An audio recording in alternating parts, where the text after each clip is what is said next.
साथियों नमस्कार, मैं असलम चौकदार। फेसबुक लाइव में आप लोगों का हार्दिक स्वागत है, अभिनंदन है।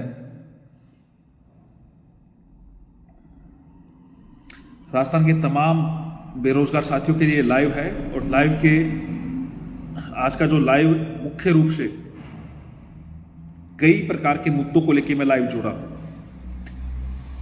राजस्थान के तमाम जितने भी युवा साथी जो मेरे से जुड़े हुए हैं, मुझे देख रहे हैं, उन सब तक ये लाइव है। आप सभी को 73वें गणतंत्र मनाएं, हार्दिक बधाई। लेकिन गणतंत्र का शाब्दिक अर्थ होता है जनता के द्वारा चुना हुआ तंत्र, और उसका प्रमुख रूप से उसी विचारधारा को हम आगे बढ़ाते हुए 73 साल हो चुके हैं। हमारे देश में जब संविधान लागू हुआ था 26 जनवरी 1950, उसी की 73वीं वर्षगांठ के अनुसार यह काम किया जा रहा है। लेकिन क्या गणतंत्र है? यह सवाल हमेशा ही हर व्यक्ति के जहन में, हर व्यक्ति के दिमाग में उपज रहा है। बिल्कुल, आप सभी को राम राम, सभी को नमस्कार, सभी को अभिवादन। चूरू से हो, चाहे राजस्थान के हो या राजस्थान से तमाम बाहर से हो। इस लाइव में हम 3 महत्वपूर्ण विषयों पे हम चर्चा करेंगे, जिससे राजस्थान का प्रत्येक बेरोजगार युवा प्रभावित है, प्रत्येक युवा जुड़ा हुआ है और उन्हीं के आधार पे हम कार्य कर रहे हैं। सबसे पहला जो है, आज जो एसओजी की जो रिपोर्ट आई है, एसओजी ने जिस प्रकार से अपनी रिपोर्ट में वर्णन किया है, एसओजी ने जो कहा है, उसके आधार पे एक बात तो ये कि एसओजी ने पेपर आउट माना है, किस आधार पे माना है और कितना माना है, क्या उसका कितना प्रभाव पड़ेगा। दूसरा ये है कि एसओजी की जो रिपोर्ट थी, उससे आगामी वैकेंसी कितना प्रभावित होगी। एसओजी की रिपोर्ट के अलावा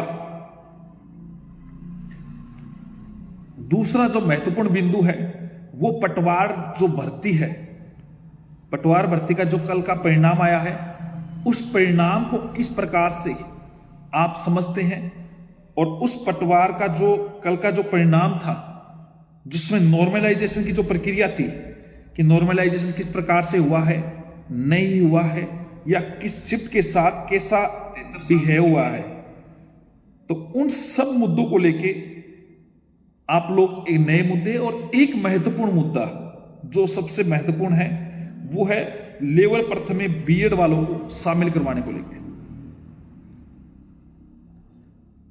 इन तीनों मुद्दों के साथ मैं आज का लाइव कर रहा हूं, और जितने भी युवा साथी मेरे से जुड़े हैं, वो तब तक राजस्थान के तमाम, अशोक जांगेड़ कुछ लिख रहे हैं, मुझे भगवान उठा ले या अगले जन्म में जाट बना दे, डोटासरा की पोती से शादी करा दे। वाह, क्या बात लिखी है आपने। अब डोटासरा जी के बेटे के इस हिसाब से पोतियां होगी नहीं होगी, आपको पता है। ऐसा सुख उनको मिले ना मिले, कितने बेरोजगारों की उनको बदुआ मिल रही है बार बार, और क्यों मिल रही है सबको पता है। कितने साथ बेरोजगारों के साथ जो कुठारघात हो रहा है, उन सब आप लोगों को बार बार बोलने की आवश्यकता नहीं है, आप मेरे से ज्यादा समझदार हैं।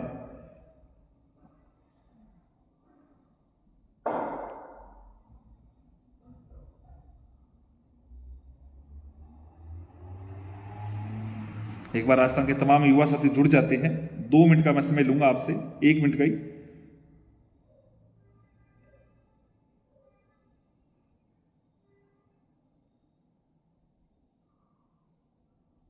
जी मैं देख रहा हूं। चलो, हम महत्वपूर्ण जुड़ते रहेंगे युवा साथी। अब एक महत्वपूर्ण बात सुनिए आप। एसओजी ने माना है आज कि पेपर आउट हुआ है, कोई बड़ी बात नहीं है।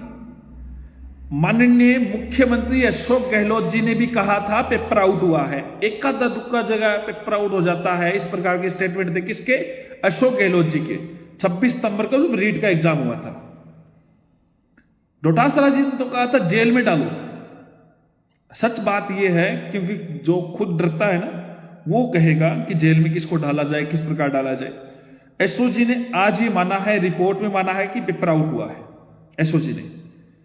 और एसओजी ने किस प्रकार की बात बोली है, देखो दोस्तों, आप बोलो मत, उन तथ्यों को मत बोलो जिन तथ्यों के आधार पे आप इस बात पे एसओजी रिपोर्ट का मैं सारांश आपको समझा रहा हूं। एक चीज जो मेरे सामने आई है कि एसओजी ने माना कि 24 सितंबर को की रात को 8 बजे ही पेपर लीक हो गया और 24 सितंबर को लीक करने वाला था राम कृपाल। एक महत्वपूर्ण बात बताते हैं कि 24 सितंबर को शिक्षा संकुल से तार जुड़े हुए हैं, शिक्षा संकुल से ये पेपर आउट हुए हैं। मैं कहता हूं शिक्षा संकुल से नहीं, शिक्षा संकुल के तत्कालीन हेड व्यक्ति तक तार जुड़े हुए हैं।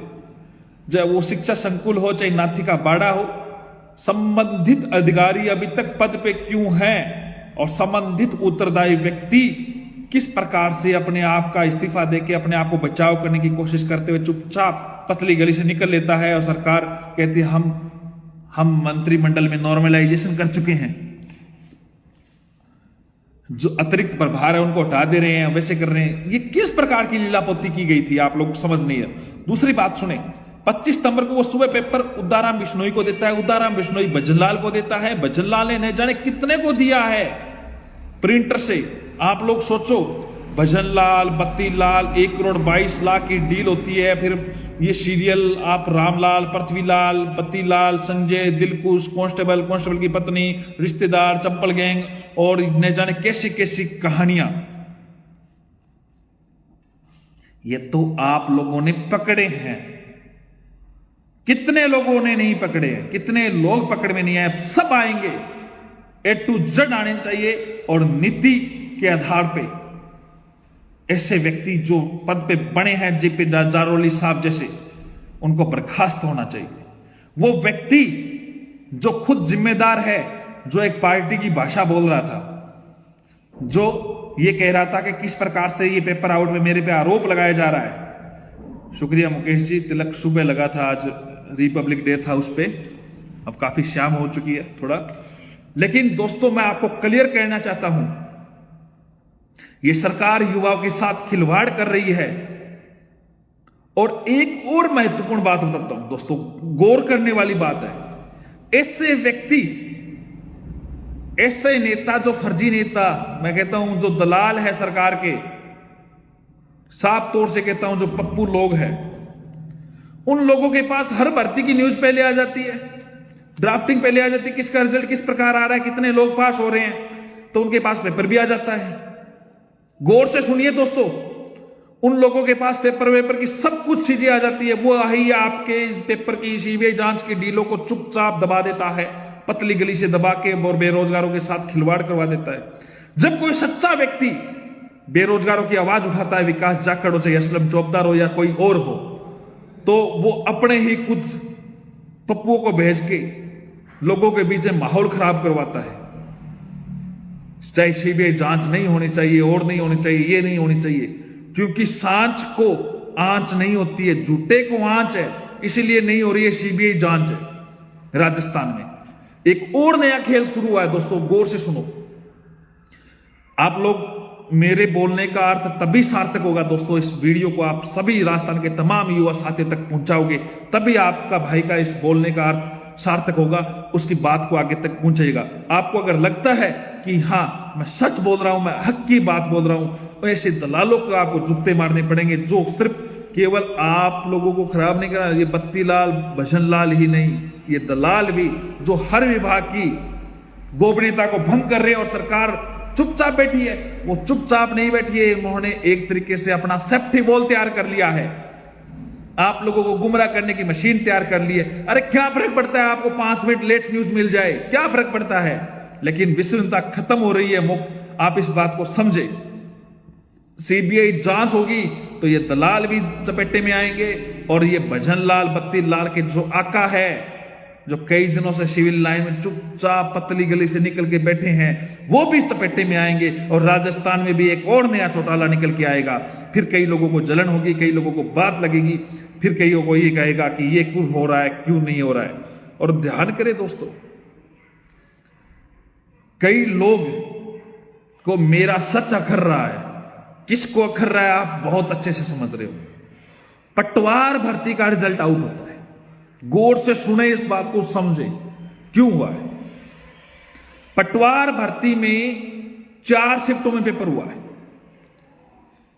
नॉर्मलाइजेशन, वाह रे वाह हरी काका, क्या नॉर्मलाइजेशन किया? पहले तो आप लोगों ने जेईएन में बेड़ा गर्क किया ही था, अब क्या कर दिया ये बात को गौर से सुनो। 4 शिफ्टों में पेपर हुआ है, जो विश्वस्त अलग अलग न्यूज़पेपर है पहले है, उन्होंने चौथे पेपर को ही हार्ड और टफ बताया।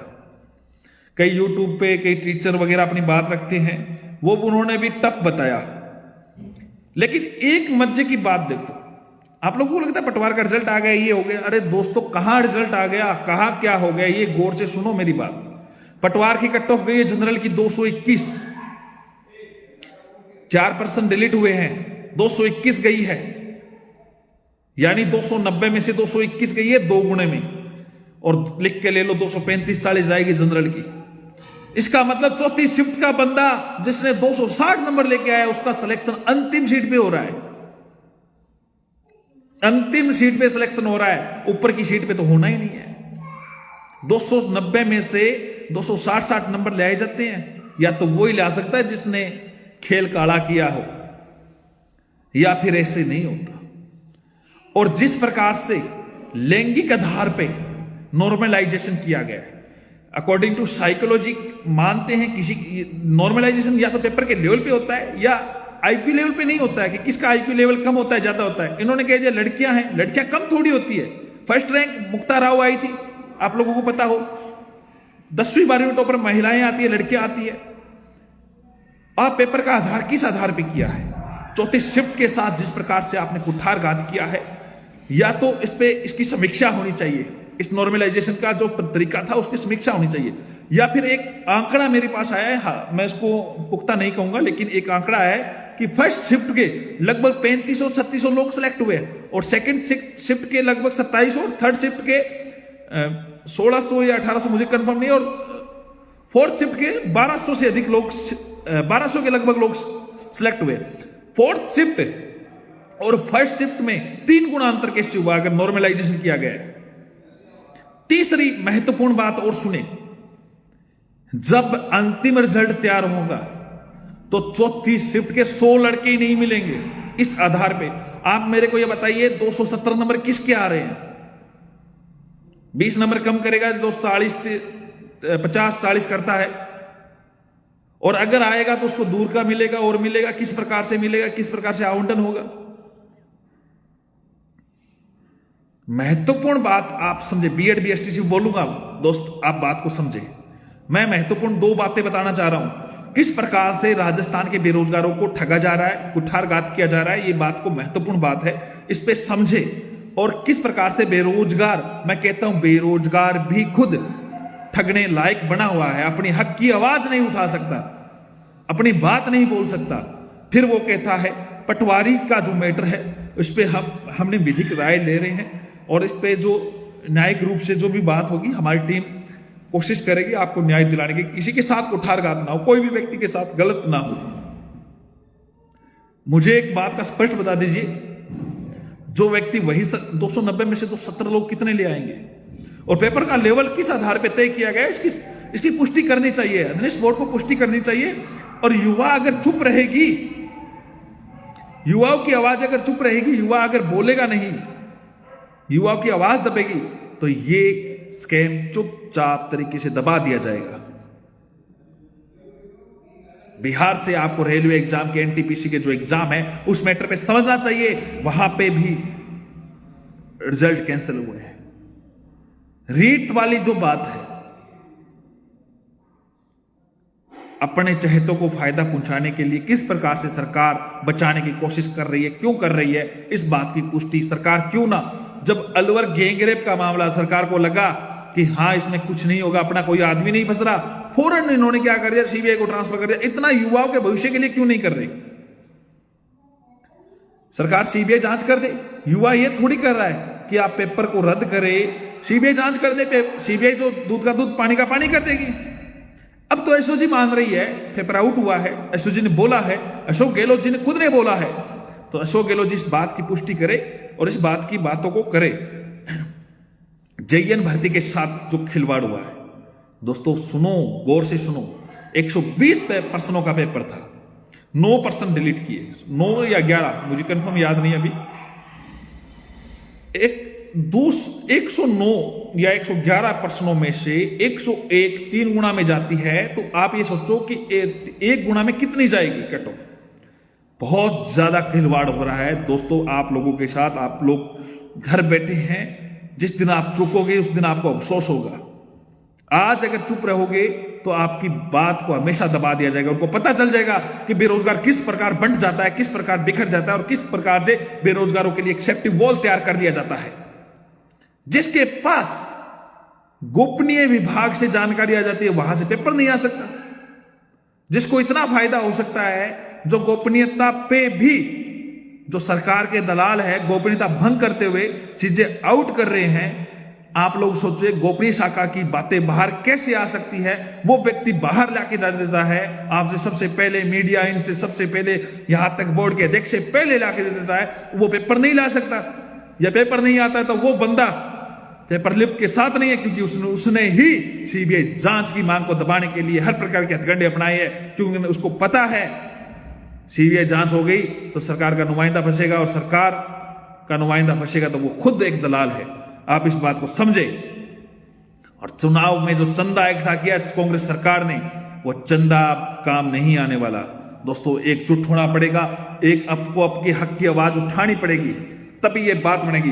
तीसरी महत्वपूर्ण बात, एक और बीएड बीएसटीसी के युवा साथी जो मुझसे पूछना चाहते हैं कि बीएसटीसी बीएड विवाद में क्या चल रहा है। दोस्तों बीएड बीएसटीसी विवाद एक महत्वपूर्ण विवाद है। मैं बोलूंगा अभी सारी चीजों पे, आपके कमेंट्स में पढ़ूंगा दोस्तों। आपके कमेंट्स है वो मुझे जरूर आप अवगत कराए। आपके जितने भी कमेंट्स है जरूर लिखे। आपके कमेंट्स की मैं रिप्लाई भी करूंगा, कोशिश करूंगा जितने भी मेरे से होगा। और जितने भी युवा साथी मेरे से जुड़े हुए हैं, आपके कमेंट्स को मैं कमेंट्स की मान रखते हुए सारी बातें रखूंगा। रीट 50,000 पे भी बात बोलूंगा बिल्कुल। भजन लाल बिश्नोई, अच्छा गोदारा आपका भी नाम भजन लाल बिश्नोई है, कोई बात नहीं, लेकिन आपने तैयारी की होगी, आप पदवर्ती के लिए पक्ष में। महत्वपूर्ण बात मैं कह रहा था बीएड बीएसटीसी विवाद को लेकर हमारी टीम और एनसीटी के बीच में हमारे एडवोकेट से चर्चा हो चुकी है। एनसीटी ने उन्होंने कहा था कि 2-3 दिन आप इंतजार करें, और उन 2-3 दिन का समय पूरा हो चुका है। एनसीटी के जो चेयरमैन थे उनका आप लोगों को पता है ट्रांसफर हो गया, सारंगी जी का ट्रांसफर होने पे ये मामला 5-7 दिन और आगे चला गया। हालांकि लीगल मीटिंग्स वगैरह सारी चीजें हो चुकी है उनकी तरफ से, लेकिन काफी युवा को पेशेंस नहीं है। इतना पेशेंस किया लेकिन पेशेंस नहीं था। बार बार कॉल मैसेज आ रहे हैं, आप क्या होगा, एनसीटी का क्या होगा, एनसीटी जा रही है नहीं जा रही है। अरे एनसीटी हमारे साथ है। मैं कह रहा हूं एनसीटी की तरफ से इस बार एससी आएगा तो अगली बार एनजीपी उतर जाएगा। आप लोग इस बात पे निश्चित रहे, एनसीटी आएगी। लेकिन फिर भी हमने लीगल प्रकार से हम क्या किसी प्रकार से रिस्क नहीं लेना चाहते। कई बार युवा साथी बार बार पूछ रहे थे कि आप जाओ, आप पहल करो। दोस्तों एक हियरिंग का 15 लाख से अधिक खर्चा आ रहा था हमारा। इस वजह से हमने थोड़ा डिले किया इस मैटर को।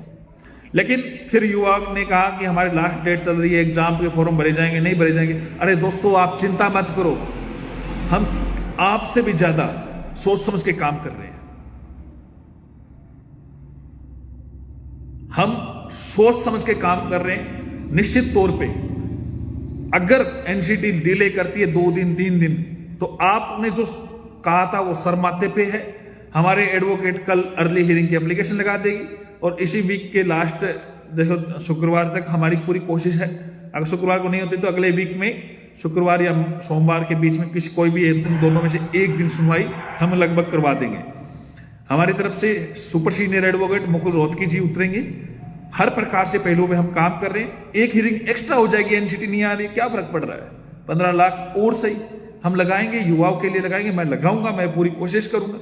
और जब इतना कुछ कर रहा हूं तो ये 15 लाख मेरे लिए मायने नहीं रखते। मैं आपको पहले भी बता चुका हूं और अभी बता रहा हूं। और रिजल्ट भी निकलेगा, आपके फॉर्म भी भराए जाएंगे, आपकी नियुक्तियां भी होगी। आप लोग निश्चित रहे, इस बात पे आप सब्र करें। किसी को अगर ऐसे लगता है कि किस प्रकार से मैं कुछ योगदान अंशदान कर सकता हूं, तो एक बात ध्यान करें, आप खुद एनसीटी या दिल्ली ऑफिस में चक्कर लगाए, कोई दिक्कत नहीं है, आप पहलों में काम करें। लेकिन आप लोग पेशेंस रखें, धैर्य रखें, हमारी टीम रियल में काम करे। मैं खुद अपना सारा सिस्टम हैंड ओवर छोड़ के, सारा खुद सिस्टम छोड़ के मैं खुद लगा हूं दोस्तों। आप इस बात को सोचें। मैं जयपुर नहीं हूं, जयपुर से बाहर। मैं बहुत सोच समझ के काम कर रहा हूं। मुझे पता है कई लोग हमें हर प्रकार के पहलू हमारे सामने आ रहे हैं, हर प्रकार की बातें आती है, तो हर प्रकार से हमें लड़ना आता है, मुझे पता है। फिर भी आपको लगता है तो एक हियरिंग हम पहले करवा देते हैं, एनसीटी को पार्टी बना के ले आएंगे। अब पार्टी बना के आ जाएगी तब वैसे हो जाएगी, जीत आप लोगों की होगी और निश्चित तौर पे होगी, सत्य की जीत होगी। और दूसरी महत्वपूर्ण बात यह है दोस्तों, मैं कतई आप लोगों के साथ कुठारघात नहीं होने दूंगा। आप विश्वास रखें, उसी के आधार पे हम काम करते हैं। महत्वपूर्ण बात बीएड बीएसटीसी मुद्दे पे है। सरकार जो एनसीटी की तरफ से सॉलिसिटर जनरल फाइनल किए जा रहे हैं, नाम भी मुझे पता है, हमारी चर्चा हुई है, तो हमारे एडवोकेट्स की और उनकी चर्चा हुई है, उसी के आधार पे मैंने ट्वीट किया था। और आज बहुत सारे लोगों के फोन आ रहे थे, सर क्या होगा, कैसे होगा। पेशेंस रखो दोस्तों, आप लोग काम क्या करते हो। आज भी मैं महत्वपूर्ण बात एक बता रहा हूं, लेवल प्रथम में जिनके अच्छे नंबर है, लेवल प्रथम में जिस युवा साथी के अच्छे नंबर है। और दूसरी महत्वपूर्ण बात यह है, पहली हियरिंग में हमारे विपक्ष को भी पता है स्टे आएगा, बीएड के हक में स्टे आएगा, और स्टे नहीं आता है तो याचिकाकर्ताओं को राइटली अलाउ हो जाएगा कम से कम फॉर्म भरने के लिए। अब जरूरी नहीं है ये ऑनलाइन फॉर्म भरे जाए, ये ऑफलाइन भी फॉर्म भरे जा सकते हैं। मैंने आपको पहले भी बताया था कि आप एक तो आपके लिए हम लड़ रहे हैं, दूसरा आप याचिकाकर्ता जरूर बन जाना जिसके अच्छे नंबर है। आपके अच्छे नंबर नहीं है कईयों के, तो आप इस बात को भी ध्यान रखना कि कोई भी युवा साथी चूक ना जाए, कोई भी युवा साथी चूक ना जाए, उस तक आवाज जरूर पहुंचाए। ये जो कमेंट्स में जो पिन नंबर है वो मुकेश जी छिंपा के हैं, वो केस को देख रहे हैं, उनसे चर्चा जरूर करें। आप अपने अच्छे नंबर है, आप जरूर जुड़े दोस्तों। कहीं जो हाईकोर्ट में याचिकाकर्ता थे सुप्रीम कोर्ट में नहीं है, वो भी जरूर जुड़े, वो रिस्पोंडेंट में आ जाएंगे और उनके आधार पे ये हो जाएगी। तो दोस्तों, मैं जो महत्वपूर्ण 3 मुद्दों पे आज चर्चा की है वो वापस आपको दोहराता हूं कि एसओजी ने माना है कि पेपर आउट हुआ है, और इस संदर्भ में 9 बजे मैं ट्विटर पे स्पेस भी करूंगा और 8:30 बजे मेरा ट्विटर पे स्पेस रहेगा पटवार भर्ती के नॉर्मलाइजेशन की जो प्रक्रिया है। बिल्कुल सुभाष बत्रा जी, दोबारा याचिकाकर्ता बनना पड़ेगा, आप मुकेश जी पे बात करें। देखो, रीट पे ही सीबीआई जांच हो सकती है। आप सब लोग एकजुट होइए, और किरोड़ी लाल जी मीणा से बड़ा नेतृत्वकर्ता आप लोगों को नहीं मिल सकता। हमें किरोड़ी जी के घर पे जाना पड़ेगा, सबको उनको वापस मैदान पे लाना पड़ेगा, उनको विश्वास जताना पड़ेगा। राजस्थान का बेरोजगार अपने हक के लिए जाग चुका है और सीबीआई जांच करवा के मानेगा। आप सबको किरोड़ी बाबा को ये बात मैसेज पहुंचाने पड़ेगी कि आप आंदोलन करें, हम आपके साथ हैं। ऐसे नहीं है हाँ लाइव देख लिया, हाँ क्या हो रहा है, आप किरोड़ी जी के पास भीड़ है तो देखते हैं। अरे भीड़ की बात नहीं, आपको सबको साथ आना पड़ेगा। एडिशनल वाले को एक जो कमेंट आ रहे बताता हूं मैं, रीट की सीबीआई जांच को लेके आप सबको एकजुट होना पड़ेगा, साथ आना पड़ेगा। दोस्तों ध्यान कर लेना, प्रिंटर से पेपर फटाफट निकले हैं। आपको अगर 10% मिल जाए ना एक्स्ट्रा, आप मेरिट का क्रम बदल दो, जो लोवेस्ट है वो टॉप में आ जाए बंदा 10% में। और जिन्हें पेपर जब प्रिंटर से निकला है तो आप सोचो कितने लोगों को किस प्रकार से कितने % मिले हैं। और एसओजी एक बात बोलती है, वृहद लेवल पे आउट नहीं हो रहे, और कितना वृहद मानोगे। आप खुद मान रहे हो पेपर आउट हुआ है, और कितना वृहद मानोगे। दोस्तों एकजुट होना पड़ेगा, आप सबको समझना पड़ेगा। और ध्यान करें, ये जो सरकार की जो गोपनीयता भंग करते हैं, ये सरकार के जो दलाल है, इन लोगों ने ही सीबीआई जांच पे पर्दा डालने की पूरी कोशिश की है। कई लोगों ने मुझे कहा कि आप 50,000 में बोले, 50,000 कोई गलत मुद्दा नहीं है। पद बढ़े वैकेंसी पे, लेकिन पारदर्शिता के साथ बढ़े, इसके लिए मैंने हमेशा ही उन युवा के हक में बात बोली है। और दूसरी बात यह बोली है कि रीट की पारदर्शिता के साथ जांच करे, दूध का दूध पानी का पानी हो जाएगा। और वो जब राजस्थान सरकार ये ऐलान कर देना कि बुलडोजर चलेगा जो भी आरोपी है उनके घरों पे, तो मैं कहता हूं पहला बुलडोजर सिविल लाइंस पे चलेगा। इस बात को राजस्थान सरकार को भी इल्म है, पता है सब कुछ। इस वजह से राजस्थान सरकार बोलती नहीं है। ट्विटर ट्रेंड कराएंगे दोस्तों, रीट पे लेके चाहे 50,000 पद हो, चाहे सीबीआई जांच हो, चाहे ये जो पटवार भर्ती के साथ जो कार्य हो रहा है। दोस्तों एक महत्वपूर्ण बात और बताता हूं, हर प्रकार से सरकार दबाव डालती है, सरकार दबाने की कोशिश करती है, चुप कराने की कोशिश करती है। बीएड बीएसटीसी विवाद का सरकार को पता था इस वजह से भर्ती आगे जा सकती है, तो इन्होंने बीएड वालों को बाहर किया, गुमराह करने की कोशिश की, आपके कैरियर के साथ खिलवाड़ किया। वरना दोस्तों आप तैयारी करके अच्छे नंबर लाके आप सिलेक्शन ले सकते थे। आपका केवल इस भर्ती के साथ खिलवाड़ नहीं किया, इनकी स्कीम 2026 में 1 लाख से अधिक लेवल फर्स्ट के फॉर्म खाली होंगे, पद खाली होंगे, वैकेंसी आएगी, लेकिन आप लोगों की बेरोजगारी जो कि त्यों बनी रहेगी। जो एसएस वाले जो कहते हैं हमारे नंबर नहीं आते, हमें लेवल फर्स्ट से मतलब नहीं है, दोस्तों एसएस वालों मैं आपको क्लियर कर देता हूं वापस से कि लेवल फर्स्ट का जो डीपीसी से प्रमोशन होता है वो लेवल सेकंड में एसएस की पद पे होता है, और एसएस के पद को खत्म करता है और आपके पद कम हो जाते हैं और आप रोते रहते हो कि एसएस में चला गया, संस्कृत में चला गया। तो मैं आपको क्लियर कहता हूं दोस्तों, आपका हक है, साथ आइए, साथ दीजिए, एकजुट कीजिए। मैं अपने जितना भी मुझे एडी चोटी का जो भी जोड़ लगाना है मैं लगाऊंगा, आप साथ आइए। एसओजी ने माना है रीट का पेपर आउट हुआ है, लेकिन एसओजी दबी आवाज में एक बात और बोली है दोस्तों, ये दबी आवाज आप लोगों की वजह से। आप 632-40 लाइव चल रहे हो, 700 लोग लाइव चल रहे हैं,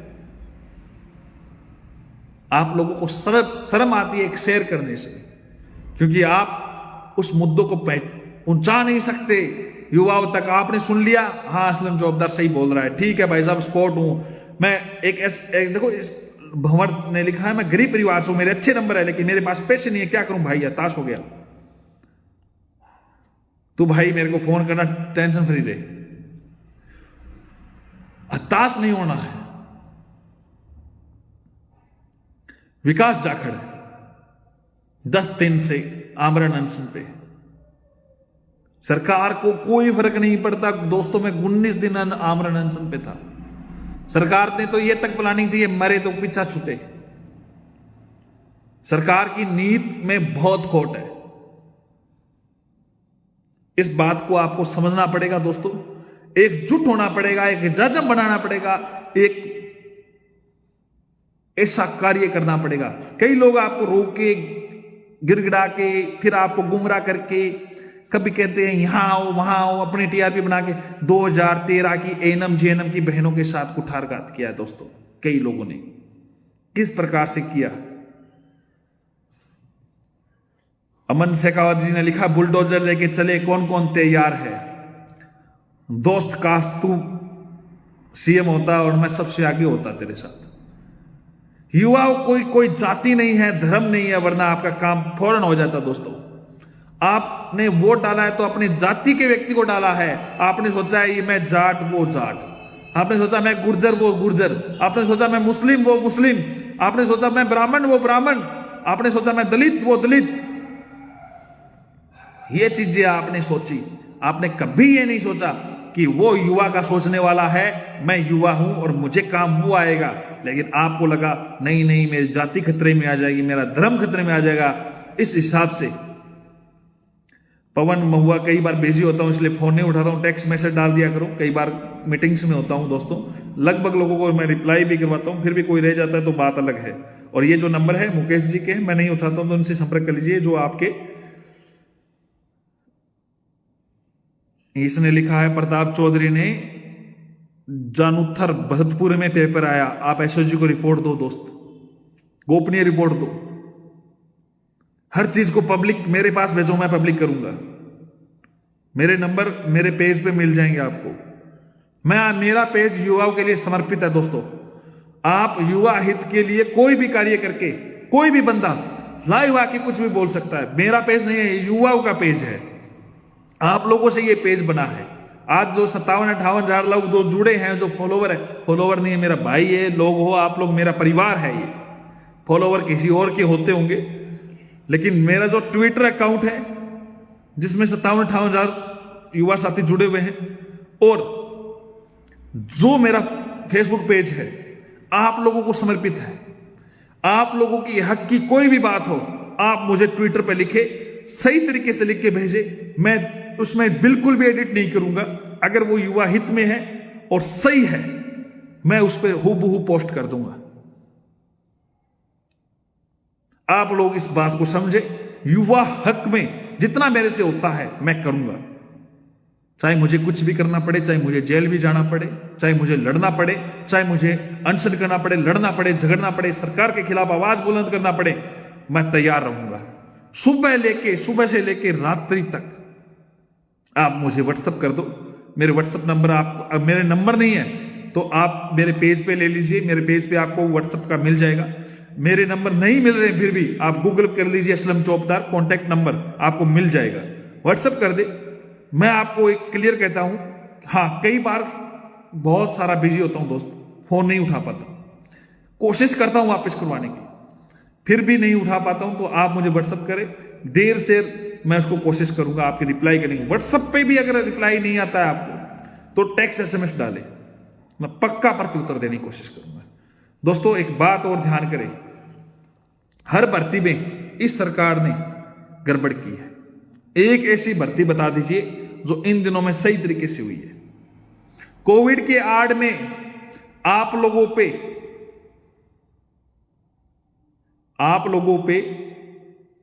केस दर्ज कर देती है, और उसी कोविड की उल्लंघन करते हुए इस सरकार के हर मंत्री विधायक पाए जाते हैं, उन पे केस दर्ज नहीं होता।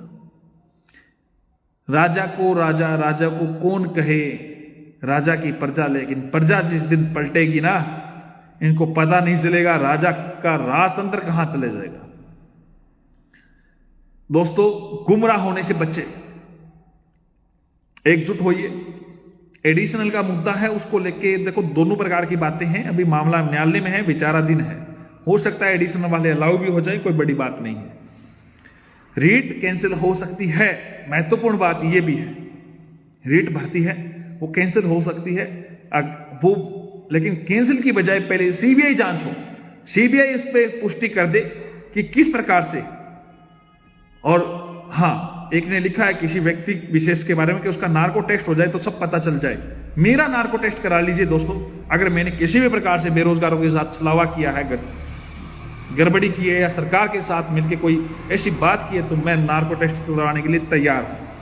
लेकिन मैं आपको स्पष्ट तौर से कहता हूं, बहुत सारे लोगों ने अपने निज स्वार्थ के लिए बेरोजगारों को बेचा है, वरना बजट से एक दिन पहले रात को 2 बजे किस प्रकार से आंदोलन खत्म हो जाते हैं रातों रात, किस प्रकार से सरकार के साथ कुठारघात किया जाता है, वो युवा अच्छे से जानता है, लेकिन युवाओं की आवाज को दबा दिया जाता है। पेपर लीक का राज बहुत बड़ा है दोस्तों। अभी क्या है, ये मामले पकड़ में आया, कितने लोगों को पेपर मिला है, लोगों ने गांव गांव पेपर बांटा है, लोगों को सबको पता है। कहां नंबर आएगा दोस्तों आपका? आप लोग एकजुट होइए, मैं आपको क्लियर कहता हूं, आप लोग साथ आइए और ज्यादा से ज्यादा युवा तक मेरी आवाज को पहुंचाइए। और आज से मैं आपको कह रहा हूं, ये पेज, ये मेरा ट्विटर अकाउंट सिर्फ बेरोजगार युवाओं के लिए है, ये बेरोजगार युवाओं का ही ऑफिशियल अकाउंट है, और इस आधार पे आप जो भी बात है तो मुझे बेझिझक भेजे, मैं आपकी आवाज को प्रमुख रूप से उठाऊंगा। 1 सेकंड, हाँ जी जल्दी, हाँ हाँ हाँ जी। तो दोस्तों एक महत्वपूर्ण मैं बात आप लोगों से वापस साझा करना चाहता हूं। मेरे साथ अगर आप लोगों को मैं कई बात बताना चाहता हूं कि बहुत सारे युवा साथी मुझे बोलते हैं कई बार कि ये चीज, ये महत्वपूर्ण है, ये है। कई ऐसे मामले हो जिसमें विजय कुलहरी ने कहा 10 बजे ट्विटर ट्रेंड का लिए थोड़ा एक ऐसा टाइम हो जिसमें सभी का डिसाइड हो, जल्दीबाजी नहीं। ट्विटर ट्रेंड में इस प्रकार का टाइम सेट हो जिसमें वो ट्रेंडिंग में आए, और दूसरी बात सभी युवा साथी को सहमति हो ताकि लोगों तक मैसेज पहुंचे। अब मैंने लाइव में बोल दिया तो कईयों को बचेगा नहीं, तो इस प्रकार की कई बातें आएगी। तो दोस्तों आपके जो सवाल है वो लिखे ताकि मैं आप उनको रिप्लाई कर सकूं। और तब तक कई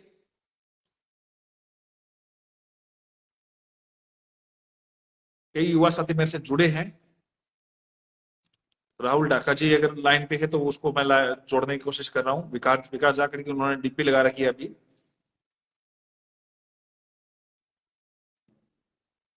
एनसीटी तो पार्टी बन के आ जाएगी दोस्तों। आप कह रहे हो एनसीटी सुप्रीम कोर्ट जाएगी या नहीं जाएगी?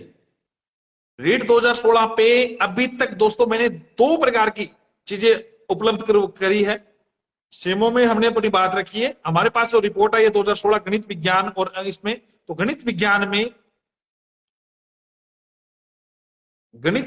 में बाहरी राज्यों के लगभग 15-16 लोग थे, शायद 16 लोग। इसमें 5-6 लोगों की डिग्री वेरीफाई हुई है, बाकी की अभी हुई नहीं। उसके आधार पर उनकी काउंसलिंग होगी, फिर उनकी नियुक्तियां होगी। उसके बाद में ये जो शिटे एब्सेंट है पात्र की आएगी, उस हिसाब से उस पर लिखा जाएगा।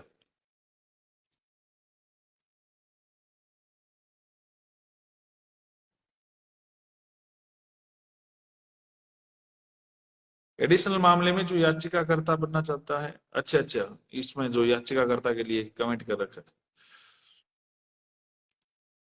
सुप्रीम कोर्ट का मैं बता चुका हूं। केवल चंद शर्मा जी आप लाइव वापस सुन लीजिए। सुप्रीम कोर्ट में ये क्यों नहीं जुड़ रहा रमेश, हेड नहीं आ रहा।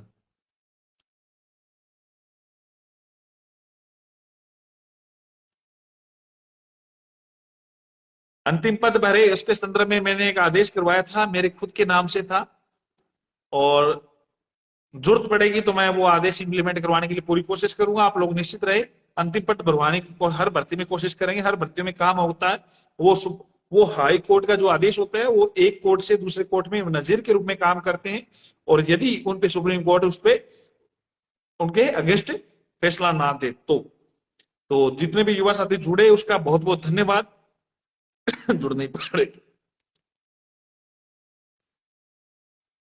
आप सभी लोग, मेरे से जितने लोग मेरे से लाइव देख रहे हैं, चंपक लाल कटारा जी अपन कल जुड़ेंगे, रमेश जी नहीं जुड़ पा रहे।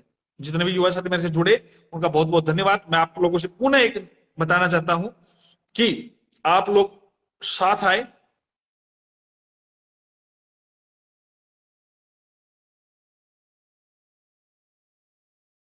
एकजुट होइए, युवा के लिए आवाज बुलंद कीजिए। जय हिंद, जय भारत,